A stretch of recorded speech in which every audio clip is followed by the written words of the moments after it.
নবী যেদিন এই দেশ থেকে বিদায় হয়ে যাবে, আমার আল্লাহ জিবরাইলকে দিয়ে প্রস্তাব পাঠাইছিলেন, ও জিবরাইল আমার বন্ধুর কানে খবর দাও, আমার বন্ধু এই দেশের মাটিতে থাকতে পারবে না, আমার বন্ধু এই রক্ত মাখা জমিনের মধ্যে রাখবো না, আমার বন্ধুর দেহ আমার আরশের ডাইন পাশে দাফন করব।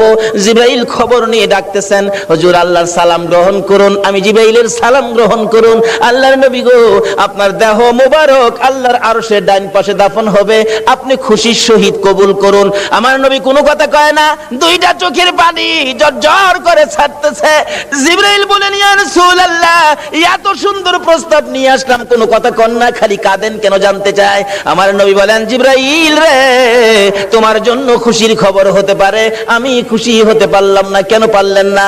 রে জিবরাইল, আমার দাফন আল্লাহর আরশের ডান পাশে হবে, আমি জানতে চাই আমার গুনাহগার উম্মতের দাফন কই হবে রে? জিবরাইল বলেন, আপনার উম্মতের দাফন এই জমিনের মধ্যে হবে। আমার নবীর কান্না আরো বেড়ে গেছে।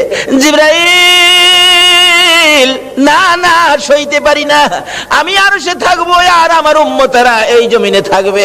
আমার মন মানে না, প্রস্তাব আমি রাখবো না। আমার পক্ষ থেকে একটা প্রস্তাব আমার প্রভুর দরবারে তুলে ধরো। জিবরাইল রে, আমার গুনাহগার এতিম উম্মতেরা যেই জমিনে থাকবে, আমি নবী আরশে যাব না রে, আমি আমার গুনাহগার উম্মতের পাশে সেই জমিনের মধ্যে শুয়ে থাকবো। আরে দয়ালো নবী,